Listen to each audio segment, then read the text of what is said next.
Hello everyone, आप सभी का स्वागत है आपके खुद के चैनल मैथमेटिक्स एकेडमी में।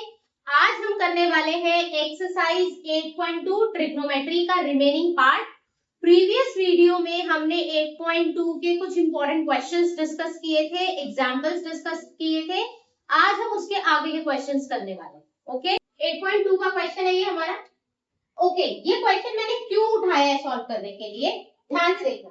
मैंने प्रीवियस क्लास में एक आइडेंटिटी पढ़ी थी कि साइन स्क्वायर थीटा प्लस में cos square theta is always equal to 1। Condition apply की दोनों का एंगल कैसा होना चाहिए, सेम होना चाहिए। अब अपने क्वेश्चन में जरा ऑब्जर्व करो कि क्या sign square theta plus cos square theta बनता हुआ दिखाई दे रहा है, यस और नो? तो क्या मैं इनकी वैल्यू रखूंगी कि चलो साइन 30 की वैल्यू रखते हैं फिर उसका स्क्वायर करते हैं, cos 30 की वैल्यू रखते हैं फिर उसका स्क्वायर करते हैं? नो, मेरी ऑब्जर्वेशन कह रही है कि ये sin स्क्वायर थीटा है प्लस cos स्क्वायर थीटा और दोनों ही एंगल सेम है, तो मैं इसकी जगह डायरेक्टली क्या रख सकती हूँ, 1 रख सकती हूँ। क्लियर हुई है स्टोरी? तो थोड़ी सी ऑब्जर्वेशन आपकी स्ट्रांग होनी चाहिए ताकि क्वेश्चन में ज्यादा कॉम्प्लिकेशंस ना हो। ठीक है, चलिए आगे सॉल्व करते हैं। अब आगे तो कुछ नहीं है भाई, सारी वैल्यूज रखनी है तो रखो यहाँ पे 5 cos 60 डिग्री की वैल्यू कितनी होती है 1/2, उसकी पावर कितनी है 2, प्लस secant 30 डिग्री की वैल्यू क्या होती है 2/√3 और इसकी पावर कितनी है 2। tan 45 कितना होता है 5 डिवाइडेड बाय, इसकी जगह क्या रख सकते हैं हम 1। क्लियर है? यहाँ पे करेंगे 5 इंटू क्या आ जाएगा 1/2, यहाँ पे 2 2 जा 4 और अब डिवाइड बाय क्या आ जाएगा √3 की पावर 2 है तो क्या बनने वाला है हमारे पास 3 बनने वाला है।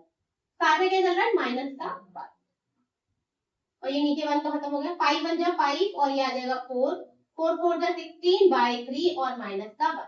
आगे तो आप खुद सॉल्व कर सकते हैं एलसीएम लेके। एक्सरसाइज आपकी 8.2 का क्वेश्चन नंबर 2 में ये कुछ पार्ट्स दिए सॉल्व करने के लिए, देखते हैं जरा ध्यान से।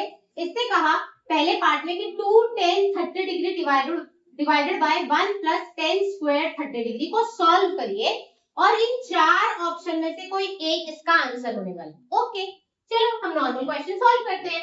इससे कहा 2 tan 30 डिग्री, अब tan 30 डिग्री की वैल्यू कितनी होती है 2 into 1/√3। tan 30 की वैल्यू कितनी होती है 1/√3 डिवाइडेड बाय 1 प्लस 1/√3 और इसकी होल पावर कितनी है 2।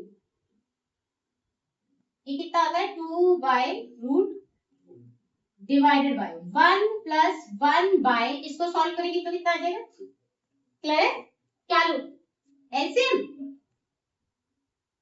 2/√3 डिवाइडेड बाय, यहाँ एलसीएम लेंगे तो कितना आ जाएगा 3, यहाँ पे आ जाएगा 3 + 1 and it will be 2/√3 divided by 4/3। मैं डायरेक्ट लिख रही हूँ, आई होप अब तक तो तुम प्रो हो चुके हो। ये इससे कट जाएगा 2 पे तो आंसर आएगा 3/2√3। भाई ये तो कहीं से भी इनमें से किसी का आता हुआ नहीं दिखाई दे रहा, राइट? सबसे पहले यहाँ देखो, यहाँ देखो sin 60 की वैल्यू कितनी होती है, sin 60 की वैल्यू होती है √3/2, cos 60 की वैल्यू होती है 1/2, tan 60 की वैल्यू होती है √3 और sin 30 की वैल्यू होती है 1/2। तो इनमें से कोई एक वैल्यू होनी चाहिए, ये आंसर मुझे तो नहीं दिखाई दे रही। अब क्या करें, अब क्या करें? कल की क्लास में बताया था मैंने कि डिनोमिनेटर में कोई इरैशनल नंबर नहीं होना चाहिए, तो सॉल्व करें।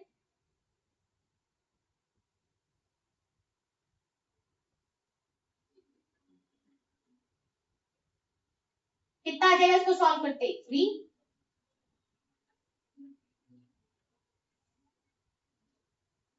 3 से 3 कट गया, आंसर कितना आएगा √3/2। देखो किससे मैच कर रहा है √3/2, sin 60 से, तो इसका आंसर क्या आ जाएगा sin 60। √3/2 आया है तुम्हारा आंसर, तो क्या मैं इसको sin 60 लिख सकती हूँ? बिल्कुल लिख सकती हूँ। So this is equal to sin 60, यानी मेरा ऑप्शन ए करेक्ट हो जाएगा। क्लियर है?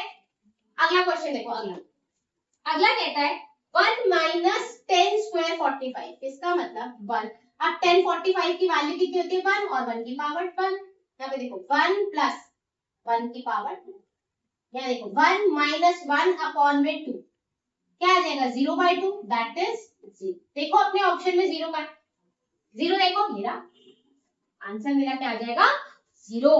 क्लियर है ये बात? तो इस तरीके से बड़े छोटे छोटे क्वेश्चंस है, ये एमसीक्यू की फॉर्म में आपके पेपर में दिखाई देते हैं। आपको छोटा सा कोई ट्रिग्नोमेट्री पार्ट दे दिया जाएगा, सॉल्व करना है, या तो उसका आंसर ट्रिग्नोमेट्री में होना चाहिए या उसका आंसर ऐसे दे दिया जाता है। तो आपको देखकर डिसाइड करना है कि आपका आंसर क्या होने वाला है। sin 2a is equals to 2 time of sin a is true when a is equals to, इनमें से कौन सा ऑप्शन a की वैल्यू इनमें से कौन सी रखी जाए कि ये स्टेटमेंट ट्रू हो जाए।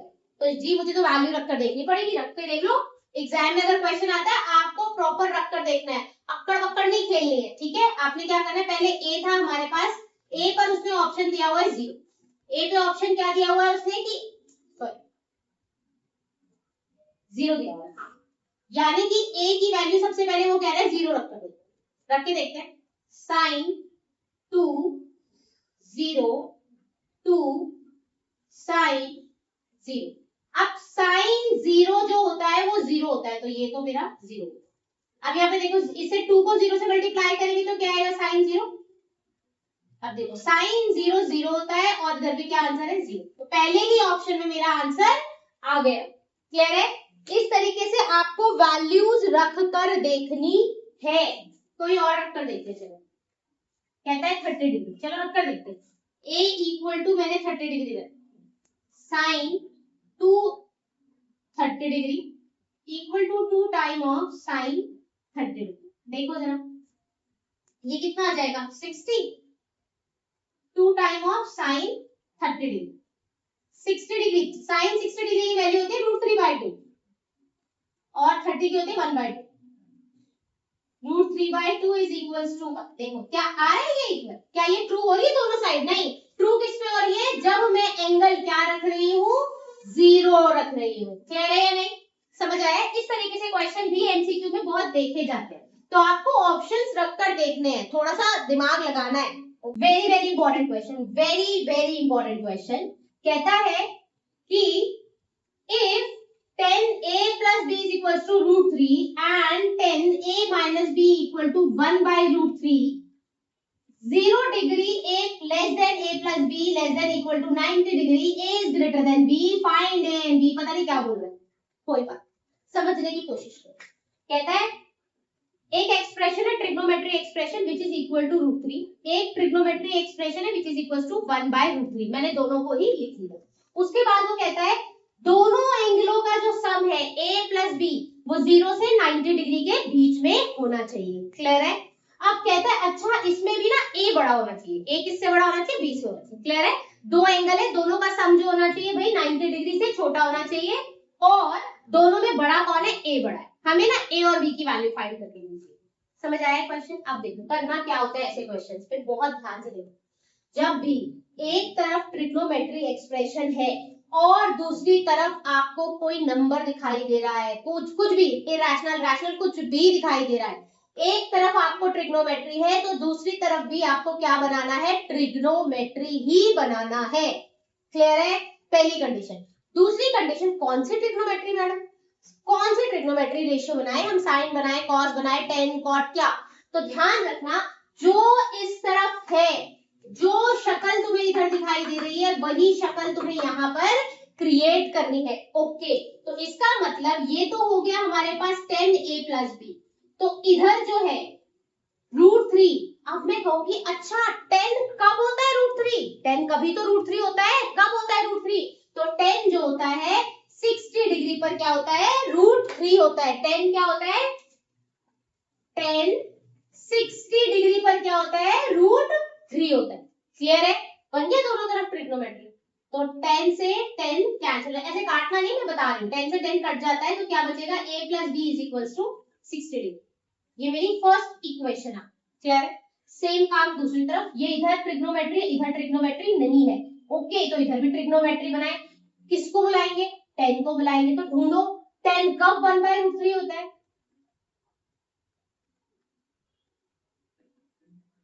10 30 डिग्री पे 1/√3 होता है। 10 से 10 कट जाएगा, क्या बचेगा, a minus b is equal to 30। किसी को कोई तकलीफ यहाँ तक? अब देखो दो इक्वेशंस है, जैसे तुम करते थे x plus y is equal to 60, x minus y is equal to 30। अगर ऐसे लिखा होता एलिमिनेशन मेथड लगा के सॉल्व करते या नहीं करते? सेम हम यहाँ पर करेंगे।